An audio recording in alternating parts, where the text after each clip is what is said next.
Regenerative aquaculture. How do we farm the oceans regeneratively? We all heard of the massive issues of fishing, and especially the industrial scale extractive way we're basically emptying the oceans. So the solution is very simple. Simply farm the fish, also known as aquaculture. But also there are enormous challenges with unsustainable feed, concentrated pollution, and commodified markets, just to name a few. It very much sounds like the rest of the agriculture and food industry. So what can be done? Join us today in a deep dive, pun intended, into the world of regenerative aquaculture. This is the Investing in Regenerative Agriculture and Food podcast, investing as if the planet mattered, where we talk to the pioneers in the regenerative food and agriculture space to learn more on how to put our money to work to regenerate soil, people, local communities, and ecosystems, while making an appropriate and fair return. Why my focus on soil and regeneration? Because so many of the pressing issues we face today have their roots in how we treat our land and our sea, grow our food, what we eat, where and consume. And it's time that we as investors, big and small, and consumers start paying much more attention to the dirt/soil underneath our feet. To make it easy for fans to support our work, we launched our membership community, and so many of you have joined us as a member. Thank you. If our work created value for you, and if you have the means, and only if you have the means, consider joining us. Find out more on gumroad.com/investing-in-regen-ag. That is gumroad.com/investing-in-regen-ag. Or find the link below.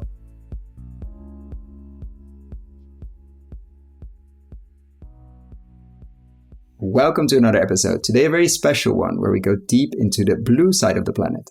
Today, I'm welcoming James to the show, the founder of Seatopia, a pioneering regenerative aquaculture business for the direct-to-consumer markets. Welcome, James.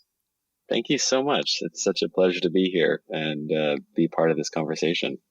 And to start with, the question I always start, but with a very subtle but still fundamental difference. So not why soil, but why the oceans? Why farming in the oceans? How do you end up there?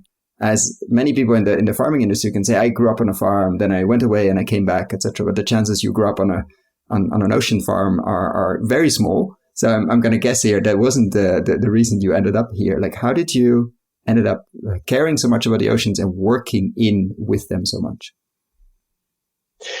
That's funny that you position the question that way, because while I didn't grow up on an ocean farm, I did grow up practically in the ocean.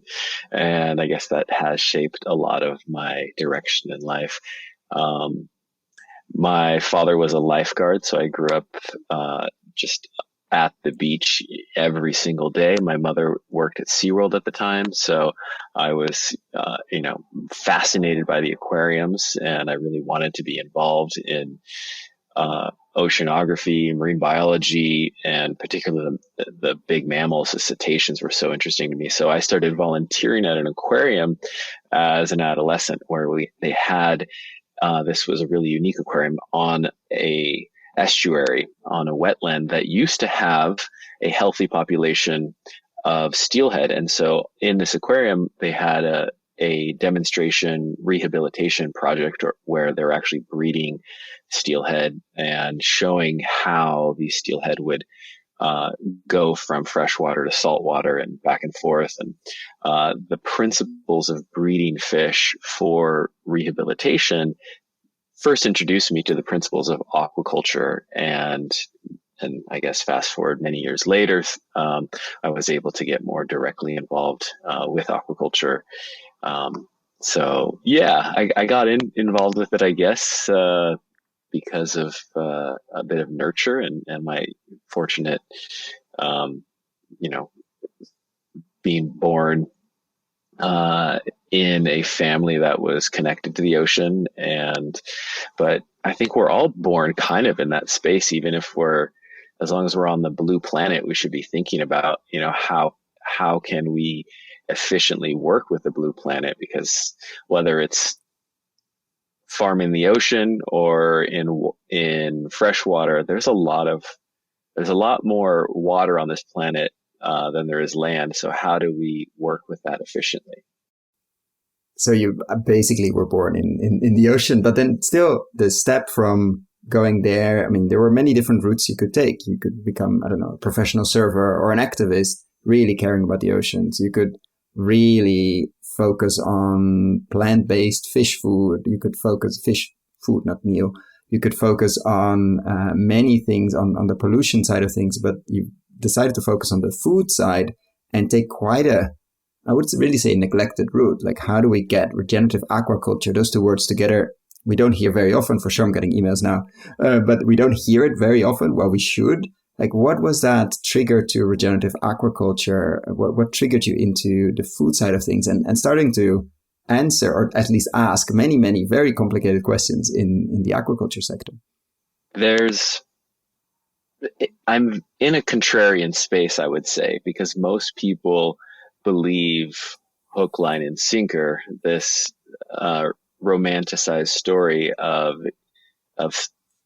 commercial fishing, of going to the ocean and being able to extract seafood, and wild caught seafood is this beautiful thing. And there is, if done sustainably is the most romantic and beautiful way to do it.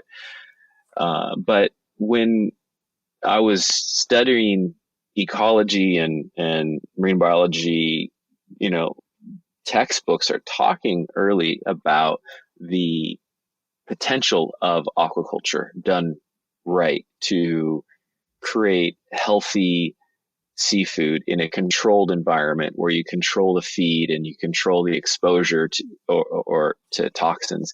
You can, in the same way that we can raise tomatoes or chicken or cattle done right, you can produce an absolutely beautiful product that's clean, that's nutrient dense, that's free of exposure to toxins.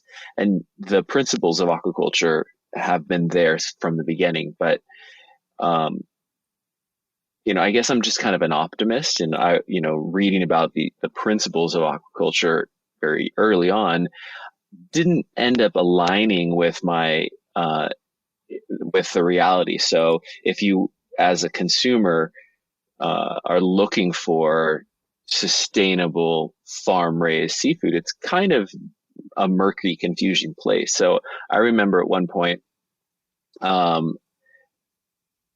feeling that I didn't want to go to a sushi bar because I didn't want to condone industrial scale commercial fishing, knowing the challenges that are being placed on our oceans from industrial scale extraction of wild caught fisheries. I didn't want to condone that. So what was the alternative? Having a foundation on the principles of ecology and aquaculture being a methodology for raising fish. Where were those good fish farms? And there just wasn't enough information about that. There wasn't enough detailed certification processes, transparency. And so I actually went and started visiting farms and wanted to find out which farms were actually producing high quality seafood and doing it in a manner that was in line with my values. And so I actually went to Mexico. So I grew up mostly in Southern California, lived in Hawaii for a while. And funny enough, you mentioned the professional surfer, and I actually thought surfing was the most important thing in the world for a number of years. Lived on the North Shore of Oahu and pursued that for a bit. And that's part of the reason that I learned as much as I did about commercial fishing from a number of the relationships that I built out there. And wanting to do something that was directly related to the oceans after having sold another consumer product good business that I had at an energy bar company that was a quinoa based energy bar that we were sourcing from these fair trade farms in Peru and Bolivia. And we had all of the certifications for USDA organic, and we were selling it in Whole Foods nationwide. That was interesting, and it was on some levels it was of value to me, but I really wanted to be involved with the oceans, and I wanted to be involved in food systems, because food has always been really important to me and my wife. It's been very important to her. It's been just one of these things that I've cared a lot about, I guess, probably stemming from health. And then I think the fish part, the fish part is fascinating, especially the farming part, because that contrarian piece you mentioned at the beginning, I think many people sort of easily click into that thought of fish farming is bad, like you said, and if we just all buy sustainably fished, wild caught, we will be fine. And that's probably a bit of a naive or very naive view. So the question is, and at the same time, it's not naive, I think, to think at all that most of, or a big chunk of the fish farming space is definitely not run with regenerative principles. Let's say it like that. Like there's a lot of non-transparency and a lot of chemicals and a lot of input and a lot of, just like farming is many cases not done regeneratively. But you're saying, I found, or I went out to look for, and where did you start? Like I went out to look for the regenerative fish farms. Where are the ones that are taking input seriously, taking feed seriously, taking high quality sushi grade work seriously? Where do you even start you said I went to Mexico, but where do you even, it's not that you Google this stuff. Like, how do you find the first one? Maybe the first one leads to others, but that first one, do you remember how you found it and how it was going there? Yeah. Southern California is a nice place for being involved in the food scene. There's a farm to table movement of restaurants that is really connected to farms, and on most menus, at farm table restaurants, they'll reference where their tomatoes and their chickens come from. But seafood is kind of a missing piece. They'll kind of reference, sometimes they'll reference that it's wild caught, or sometimes they'll reference the name of the fisherman, but they're not going into more detail on that. So I went to Mexico to visit some farms that were raising fish, because there are no fish farms in the ocean in California. It's not currently legal. There's no legal fish farming in the oceans in this region. You can do it on land, but just south of the border, there's a tuna ranch that I had become familiar with because it's next to a renowned surf spot, a spot called Seatopia, and they have these huge open ocean, floating PVC circular pens that hold these giant nets, and they put tuna in there. That is not actually a sustainable model. They're essentially ranching a wild species and then feeding it wild caught sardines. But I kept going further because I was familiar with that. Yeah, I've heard people mentioning tuna farming as sort of trying to farm a tiger. And that's probably not like, as in, first of all, it's not easy. And second, the feed to food ratio feed conversion ratio, FCR, is very, very, very high. But we want to eat tuna, so that's what the market creates. But that was your first exposure, and you thought, okay, let's go further south and see if there are other models. Yeah, I was aware of that, but I wanted to see it, and just to be in that place, to swim in pens like that, and to have.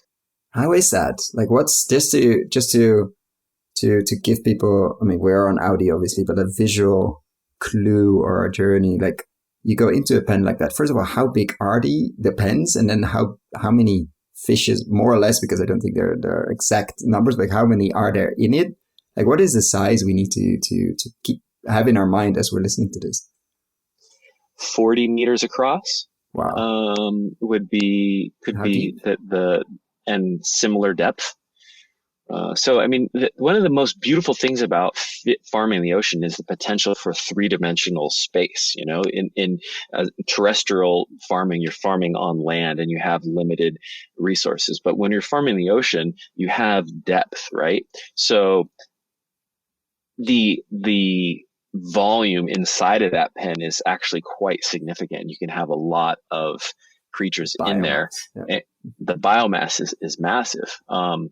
And the experience of swimming in that, I mean, is literally like swimming in the most incredible aquarium that you've ever seen. I mean, you could literally be swimming in a circle of 150 to 200 pound torpedoes. Nature has evolved these tuna that are warm-blooded creatures that have the ability to swim, 30, 40 miles per hour. And they, if they wanted to, they could easily kill you. They could drive the full speed right into you, but they just stay right at the perimeter of where they feel safe, and they just kind of circle around. They look at you, and they're intelligent creatures. They're looking at you. They're thinking about you. I had a lot of mixed emotions being there. It was a very sad and awesome place to be, to see that tuna ranch and to see how it's working. And it's not to say that there is nobody farming tuna. There are people that are farming tuna from eggs, but this is a tuna ranch. But still, the problem, as you mentioned, is the FCR, the feed conversion ratio of these high energy, warm-blooded creatures. They spend so much energy that to feed them, it's not an efficient conversion ratio of energy inputs. It's something like 20 to 1, 20 pounds of feed in to grow 1 pound of biomass. And they're very finicky about what they eat. In fact, most tuna farms or ranches in the world are still feeding them whole sardines from the ocean. There are some people that have developed a pelletized feed, but it's very difficult to get them to eat it. In some cases, they're actually painting like what looks like an eyeball on these little sausages in order to get them to eat it. So it's not ideal. If you're looking for a model, right? If you're looking for a model of what's an efficient fish to raise in it's not tuna. But there are other creatures. If you look at, for example, the feed conversion ratio portion of it, what inputs are the lowest are going to be things like filter feeders or plants that don't require any inputs from humans. We don't have to go out there and feed them. They're just filtering from the ocean or converting. Plus, they don't move so much, so they don't burn so much energy. You don't have to keep them in nets. Like filter feeders are the bivalves, the mussels, etc., the oysters as well. Yeah, and they clean. Yeah, so that from an energy perspective, that's like it doesn't get better than that. And kelp, obviously, on the plant side, the whole plant family in the ocean is fascinating, not only because of speed but also because of health and because they look spectacular.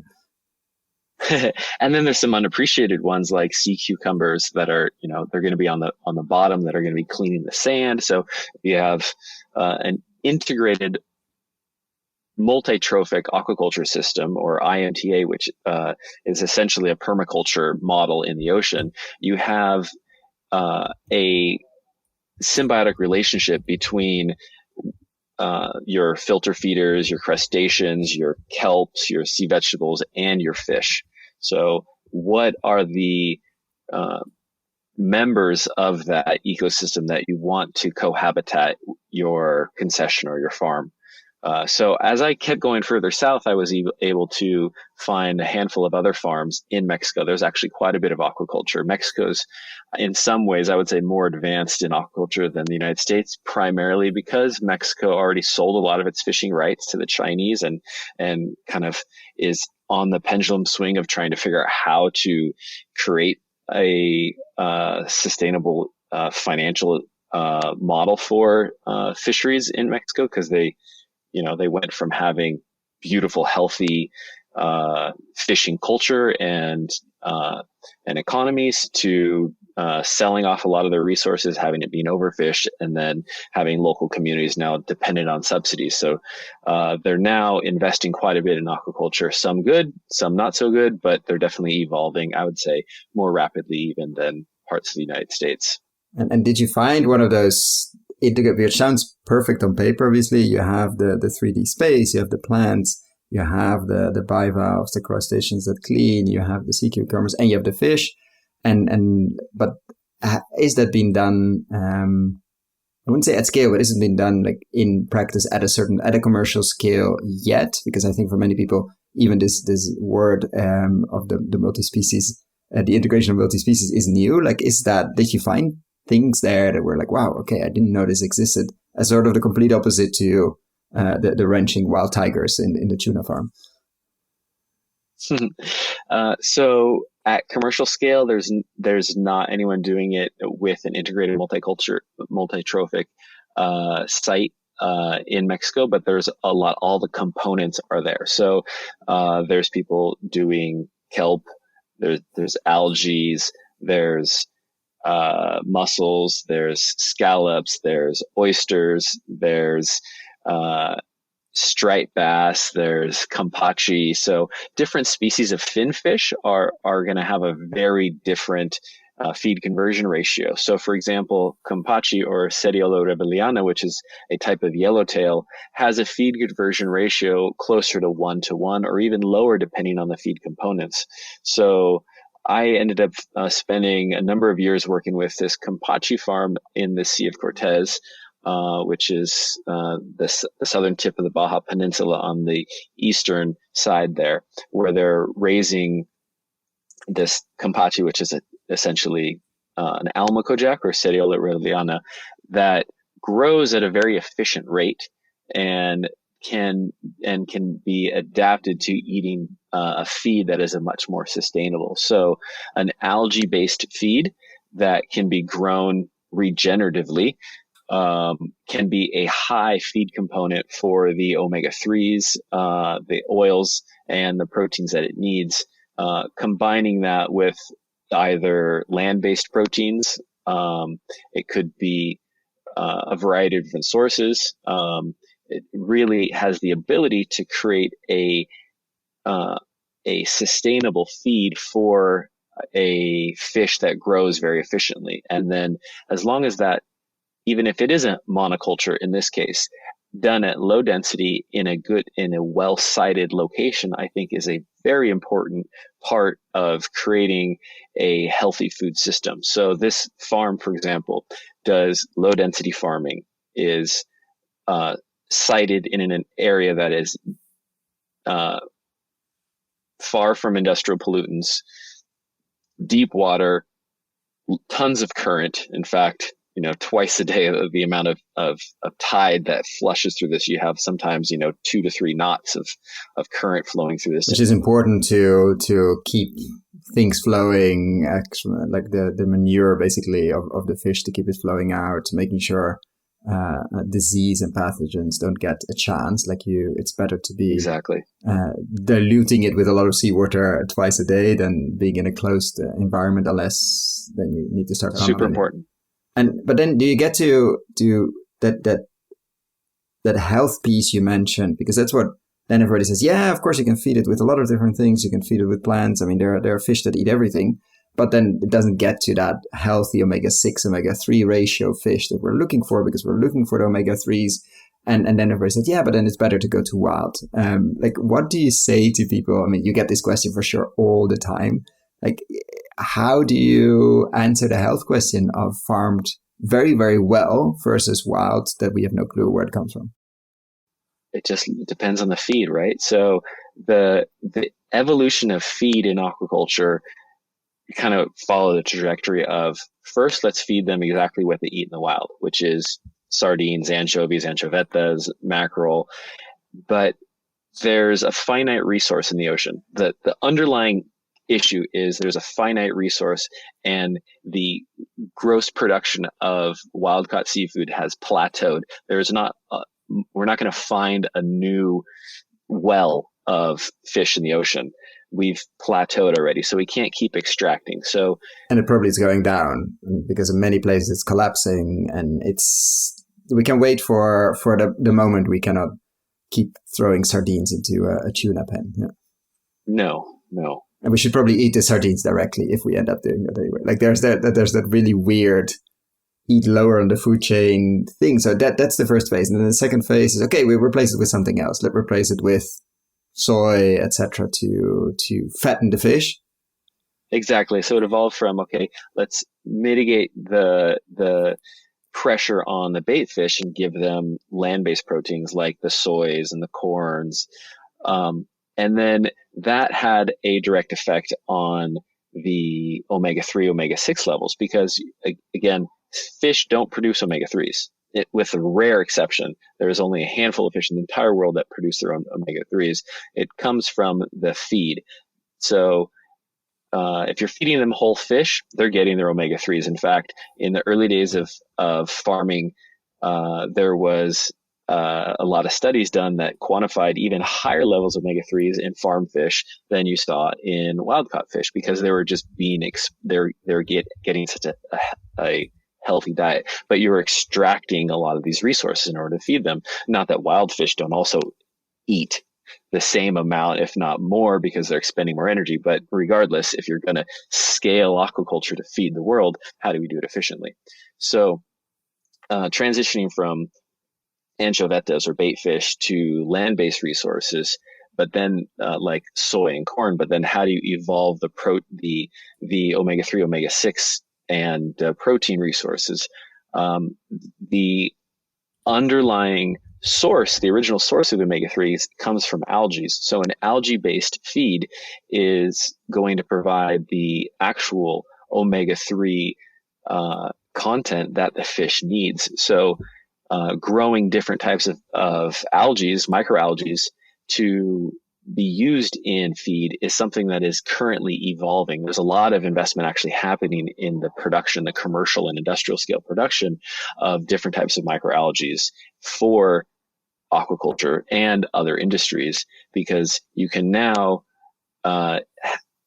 feeding a kampachi, for example, an algae-based diet, get even more omega-3s than a wild-caught fish. So it really just depends on the actual components that are going in the feed. The challenge is the cost, because still there's a lot of subsidies in wild-caught fisheries. For anybody that doesn't know, there are massive studies. I think Planet Tracker has a great one. I will link it below. Like the amount of money we burn in industrial scale extractive fishing is just mind-boggling. It would never be able to pay for itself if we all, collective society, including the Chinese government and others, wouldn't be heavily subsidizing their fuel, their boats, and everything else. Like it's really, really crazy. It's a completely bankrupt industry unless it would be subsidized by all of us. European Union, US, the whole thing has been, and it's, not many people know that. So that's been subsidized. And of course you're competing because you have to grow the feed as well. But the wild one just goes out and get the mackerel that has been eating other fishes that have been eating algae. So that's a challenge. Yeah, it's a challenge. It's as long as there's still oil in the ground, people are going to mine it, and that's still kind of a challenge with wild caught fisheries. But the price is coming down. One of the interesting things that happened over the last, let's say, 6 months, with the price of petroleum skyrocketing, is the affordability and uptake of algae-based feeds became a lot more affordable and has increased. There's been more use of it by more farms, and that's really helping scale. So the economies of scale are shifting, and that's something that we're really trying to promote is alternative feeds that are based on things like algae, microalgae, but there's also, single cell fermentation and of various other organisms, bacteria and yeast. There's insects. So there's a whole evolution in the feed. And to just say that farm fish are not as healthy as wild caught fish is one of those generalizations that you just can't make. It's like, it'd be like saying that farmed tomatoes are not as healthy as wild-caught tomatoes. Well, it really depends on where that wild-caught tomato was planted and what it was exposed to, and the same thing with the farm. How was it farmed? And then the question of health, the nuance is but the nuance in farming is not there either. Like you continue to see these diagrams of the impact of or the water consumption of a kilo of beef. And it's like, it sort of depends. If that cow was outside in Ireland where it rains, like, how do you calculate the water? But just to leave that for another discussion. But then the natural question becomes, okay, if the fish get their healthy omega-3 from the algae, why don't just eat the algae directly? Or is there a transformation happening in the fish that makes it more accessible, more absorbable, more tasty for sure?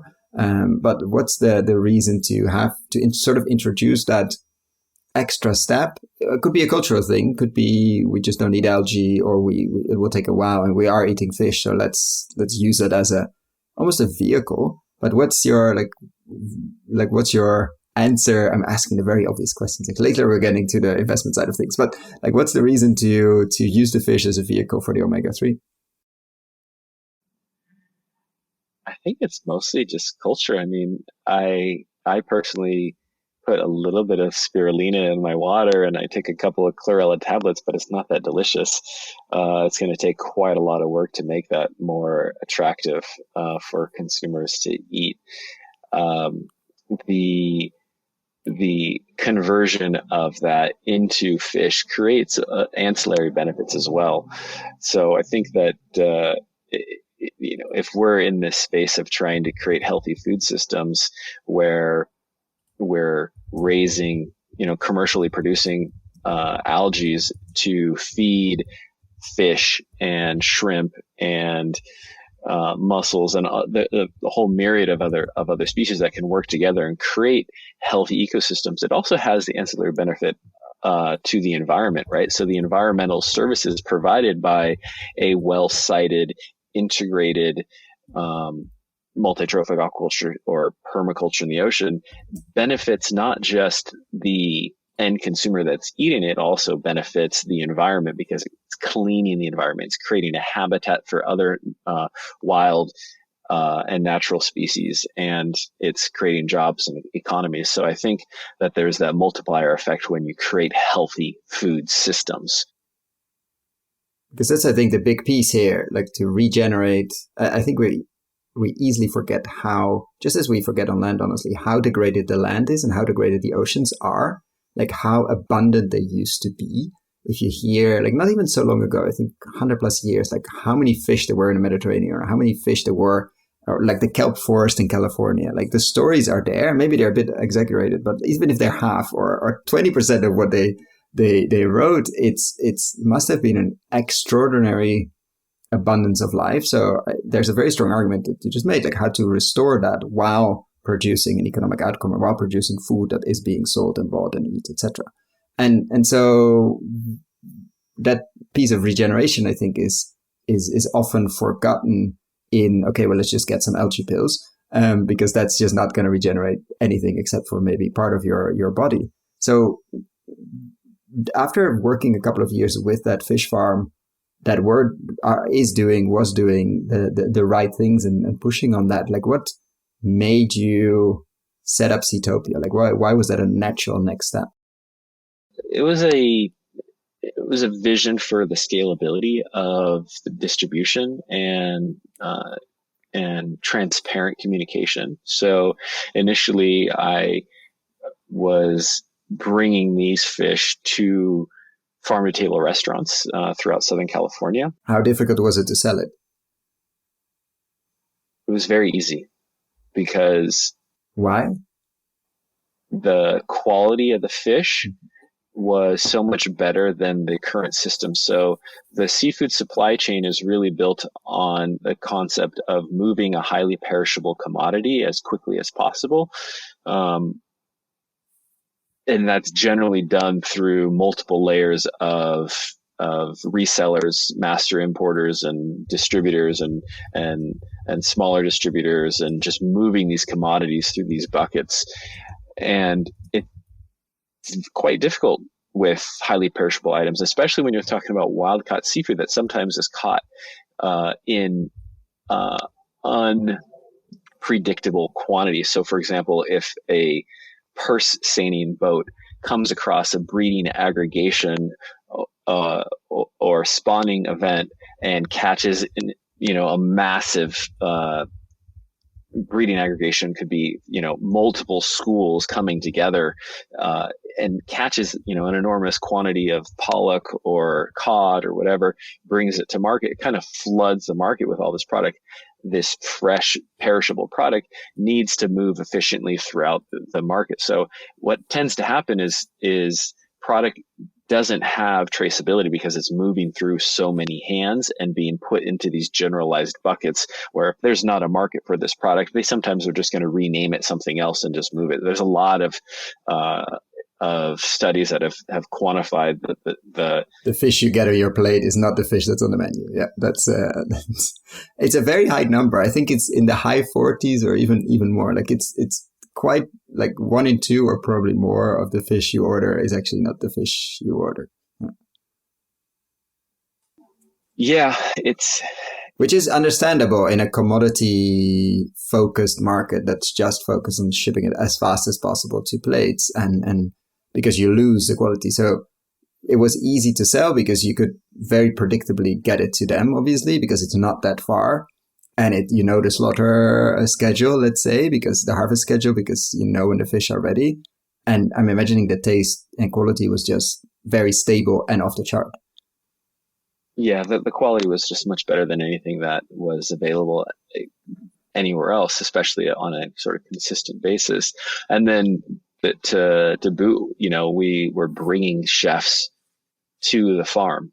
Bringing a chef to a farm where, maybe they've visited a cattle farm or a pig farm or, and had the experience of, following the journey to their plate on those proteins, but to do it with fish was something that was out of sight, out of mind for so many people. So we created this authentic connection to where their seafood was coming from and gave them the chance to swim in this aquarium, swim with a school of 5,000 beautiful fish in crystal clear turquoise water. The experience was spectacular, and it was definitely worked, and we were able to develop probably one of the most trusted specialty seafood distribution businesses in Southern California because of this direct relationship with high quality farms. And so over the years, we started working with multiple farms in Mexico and then in Peru and then Chile, and just kind of one at a time bringing in these different relationships, trying to identify what are the best farms in the world and bringing them to the best chefs. A lot of the Michelin star chefs and being based in Los Angeles, a lot of these like celebrity TV chefs kind of were really stoked to work with the product that allowed their farm to table menu to authentically also tell a story on their seafood. But the scalability of the model was actually quite limited because while there are a lot of farm to table restaurants, there's very few national distribution channels for farm to table products that can really move the needle. So as an example, one of the largest farm to table restaurant groups that we had brought to the farm was a group called Tender Greens, which really cared about where their products was coming from. But as Tender Greens grew, their business model changed. Instead of allowing each chef to make the decisions on their buying, it switched to a national buyer. And then the national buyer was more conscientious of the volume discounts that were going to be applied by choosing slightly different proteins. And then eventually it changed to being somebody that was probably more of like a controller or CFO and had less connection to the consumer's demands or concerns or different incentives and motives. And that is one of the best examples of a farm to table restaurant group that we were able to bring to the farm. The more middle of the road restaurant groups, the disconnection happened really soon, and there just wasn't the same motive to get the most sustainable product as opposed to save $1 million a year by saving 25 cents per unit. So that challenge of who actually is the decision maker and who really cares always came back to the consumer seems to care more. So I knew that a direct consumer model was going to get the product to the people who care and create that feedback loop. So Seatopia was this idea that, well, maybe one day consumers will care enough about seafood to be able to pay what it actually costs and get it to them delivered at home in an authentic way that isn't just, wrapping it in styrofoam and calling it sustainable seafood. So Seatopia was this idea that kind of was on the back burner and kind of like a business plan that sat in a circle of friends for a number of years until COVID actually created the impetus in the space to justify it. So as restaurants closed during COVID, you have these farms around the world that have been investing in best in class feed and handling and low density farming. It's an expensive way to do it. And you have these living creatures in the water that require to be fed, and they no longer had a sales channel because the farm to table, the restaurants were not buying, and these fish needed to eat. So, what's the future? The crystal ball didn't really have a vision for when those restaurants were going to come back. So I really pushed the Seatopia model forward in order to continue to create a supply chain that would continue to support and reward the farms that were really innovating. And the cool thing about it is that we've actually opened up a much better sales channel that creates that feedback loop and is much more scalable. So the vision for Seatopia now is not just to support those handful of farms and continue to, keep that going, but is to be a marketplace for farms around the world, and eventually be able to create the sort of feedback loop for consumer demand and fostering regenerative aquaculture on a global scale. So that's really where Seatopia has evolved to, is creating this platform through this subscription model that gives a long-term investment and commitment to the farms that we're going to keep buying these products and allow them to know for sure that there's a buyer who cares and get that feedback. Like, if a farm makes a change in their feed, how does that affect the taste? If it's doesn't really affect the taste, but it is better for the planet, do the end consumers care enough to pay for that? Well, if you're selling in a commodity sales channel where that nuance might not be told, no. The answer is no. There's no. Yeah. But if you can speak to your end consumers, and we can put it in the newsletter, and you can host an event once a year where your consumers actually get to come to the farm and have a dinner there and tell that story and be in the newsletter and have that information. Yes, that's where the direct to consumer model allows a healthy relationship between aquaculture and our relationship to seafood and end consumers. And we've been able to do it actually in a quite authentic way where we deliver carbon neutral. We're actually partnered with an organization that's doing creating carbon credits through open ocean kelp reforestation projects. We are investing a percentage of all of our profits back into ocean conservation through the support of marine protected areas. We're shipping in totally eco-friendly packaging, no styrofoam. When we first started, we were doing completely no plastic, but we haven't yet been able to come back to that because the compostable vacuum seal bags that we were using just aren't quite up to quality yet. We're continuing to try to you're dealing with food. Yeah, I mean, it is a food grade product that we were sourcing from a really cool company that was producing it from Kosovo. But the challenge of keeping that plastic in close proximity to dry ice, it just didn't preserve the product as well as we needed. We were losing the seal on the freezer safe vacuum seal bags at too high a percentage, and so we're going to continue to invest in R&D on that side. There's some advancements on kelp based plastics, and which would be ideal. I mean, from the story perspective and also from, let's say, the circle perspective. But to get to that, you went from restaurant to direct to consumer forcefully. Like how ready was the consumer? Are you, you say we open a much bigger market potentially, obviously. How has that been? Has the consumer responded strong enough to keep the fish swimming and also to keep these farms going? Or did you have to scale down a lot? Like, how has that been? And how's the response been? And now we're talking the end of the summer 2022. How have those 2 years been basically in terms of consumer demand or consumer response? It's been really great.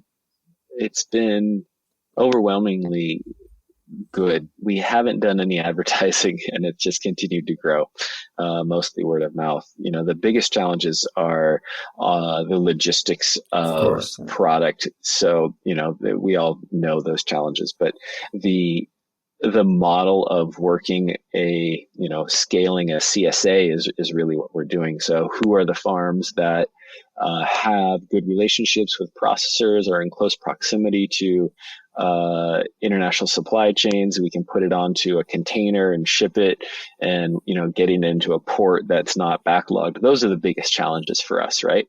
And as long as we're really methodical about which farms that we're supporting and can predictably bring into our warehouse, it seems to be working pretty smoothly. We've had hiccups on like the packaging and the vacuum seal bags and things like that, but the farms are really on board.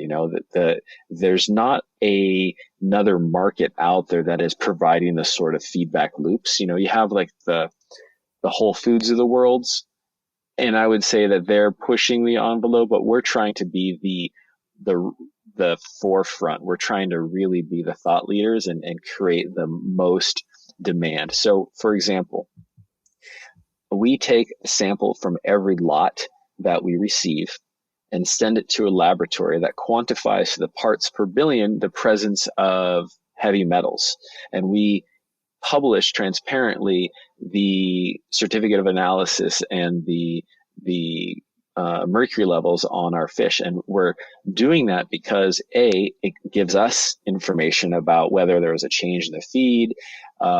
It quantifies the health levels, and it holds the farms accountable and gives the assurance to the customers that this is absolutely a cleaner product than what you're going to find anywhere else. And it is what they say it is. Not only does it come from a farm that has been quantified or certified by a third-party audit for sustainability, but it's also been certified clean per the certificate of analysis. So what we're trying to do is really push a model that drives aquaculture as quickly as we can towards those values that we believe. When I first heard about aquaculture, it was this potential solution to feed the world a clean, healthy, sustainable food system. Well, what were the challenges that prevented that? And a lot of that, surprisingly, was not, challenges with the ocean as much as it was challenges with the supply chain, the ecosystem, the economies and the incentives that were built around it. And so we're trying to address those core issues in order to tell farms that there is a safe and healthy way that you can invest in best practices for advancing the innovations on regenerative aquaculture practices. And do you see like these multi-species systems, the ideal permaculture one you mentioned, is that on the horizon? Is it still very far away? Is that maybe like that complexifying, which we talk often about on farms, is that something happening or starting to happen? Or is it, okay, we really have to fix feed because that's by far the biggest lever for change, and then we look at other things? There are small scale farms doing it. There's a number of universities doing it. There are individual components being done. So for example, there's kelp farms being sited next to salmon farms because so what you talked about earlier, the manure or the effluent from a salmon farm is in high concentrations a toxic nutrient that can create an unhealthy environment. But in nature, there's actually no such thing as waste, right? So in nature, there's a symbiotic balance between that nitrogen and something else. And what is that? In the case of siting kelp next to it, the kelp is absorbing a lot of those nutrients. A shellfish farm, a sea cucumber farm, the scallops, all of these organisms have an ability to work with the finfish, but it's a matter of one, changing the model and creating the incentives for those farms. So if you're a salmon farmer and you want to sell your products without fear that there's a limit on the buyers, you're going to sell to the big commodity distributors, and they care about different things than the end consumers do. Yeah, exactly. So what we're trying to do is say to that big farm, you have this other concession, you have this site where you could grow a brand that is synonymous with not only a healthy, delicious salmon, but your brand could be synonymous also with your scallops and your seaweed products and your mussels and your sea cucumber. And by having all those products under your brand, we will buy everything that you produce. And so that's kind of the Seatopia model. And there are a number of farms that are experimenting with this and are taking that risk, but a lot of it comes down to just the risk factors for them, of course, the business model and the incentives. And so, what would you tell investors that are listening? I mean, it's difficult to say what's the most neglected piece of the regenerative aquaculture's place, because it seems to be all relatively neglected. But where would you point them? Obviously, without giving investment advice, but what would be, let's say we're doing this on stage at a big ocean conference, like where would you tell them to go and dive or go and dig deeper to understand more? Is that the algae space? Is that these multi-species together? Is it the CPG brands, or is it like creating these distribution channels that reward these things? What is your feeling most neglected in the space? I think you have to ask the consumer what they want and give that to them, right? So what does the consumer want? The consumer wants to eat something that's delicious and healthy and sustainable. And right now, what they're looking for is salmon. And where do they go? They go to Alaskan salmon because they've been told that wild-caught Alaskan salmon is the healthiest. But in reality, if you're going to put that product under the microscope and look at the mercury levels or the PCBs or the sustainability or the omega-3 levels, can you produce a better product? And I think you absolutely can. And there are farms doing it. So I would say that the best place for an investor to be looking is, it's what are the products that are meeting the consumer's need or getting closer to it, and how do we produce more of that? And I think that those products are it's the finfish, right?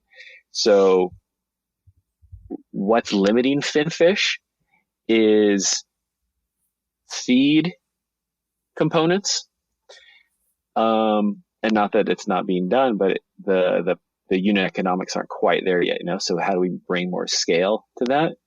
And education and transparency is one of those things, like getting more awareness to the benefits of aquaculture and the benefits of a regenerative aquaculture farm. So there's a lot of money, unfortunately, spreading misinformation about farms, and in some cases it's well served because there are a lot of commodity farms out there that suck, and they're competing with artisan fisheries of people who have the best intentions to be good stewards of their local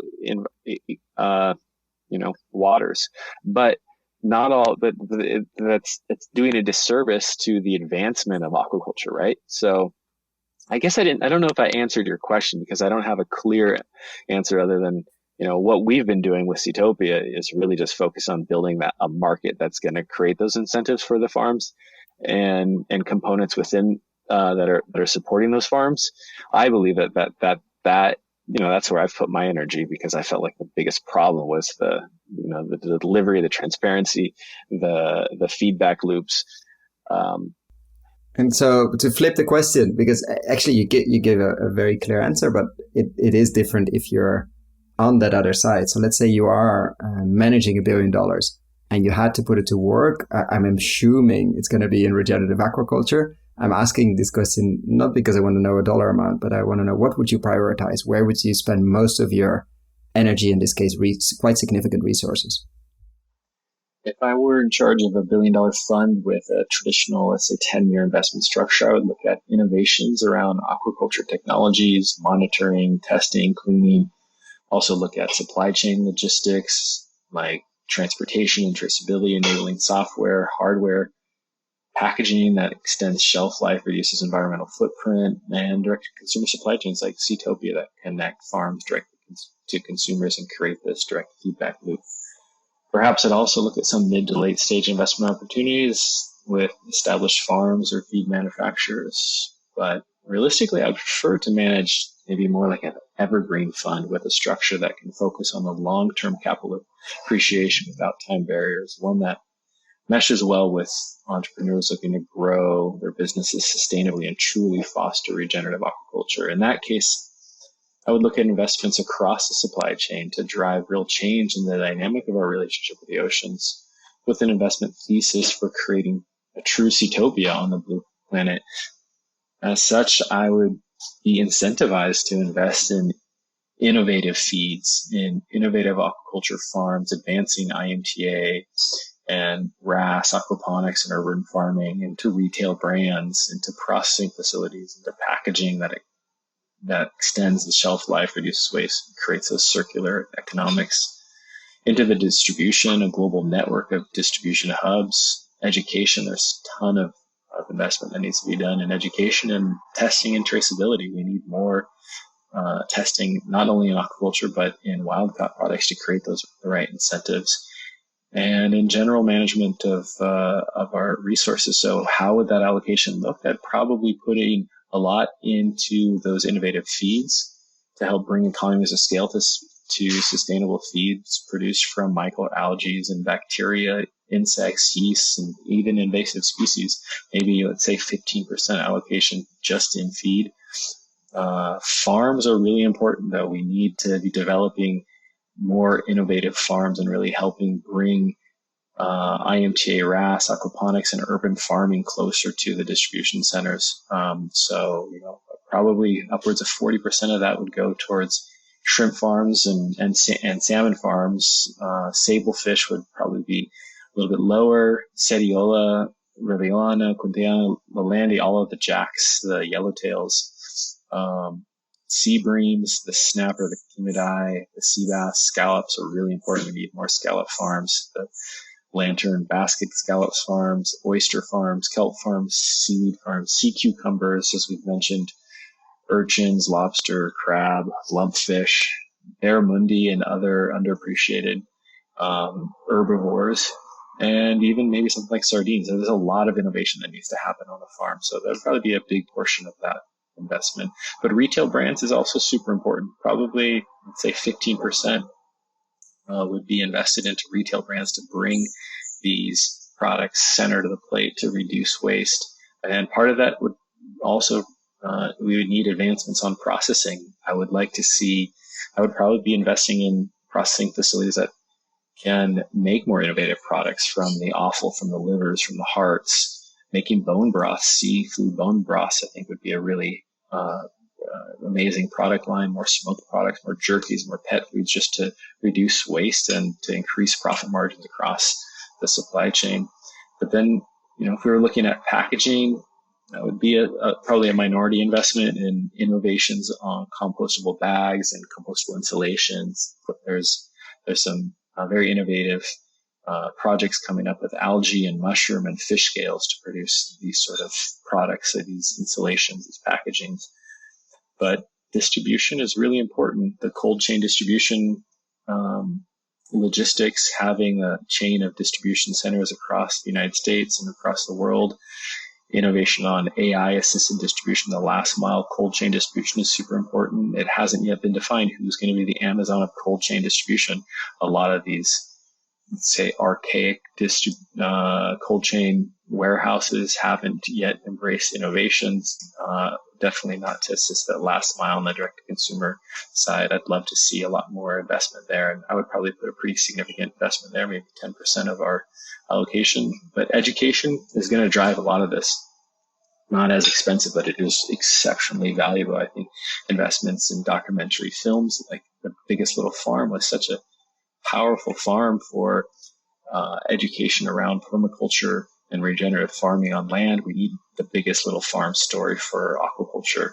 General media and education is going to be really important too in schools, at the farm level, and also policy, environmental lobby. We really need to see changes.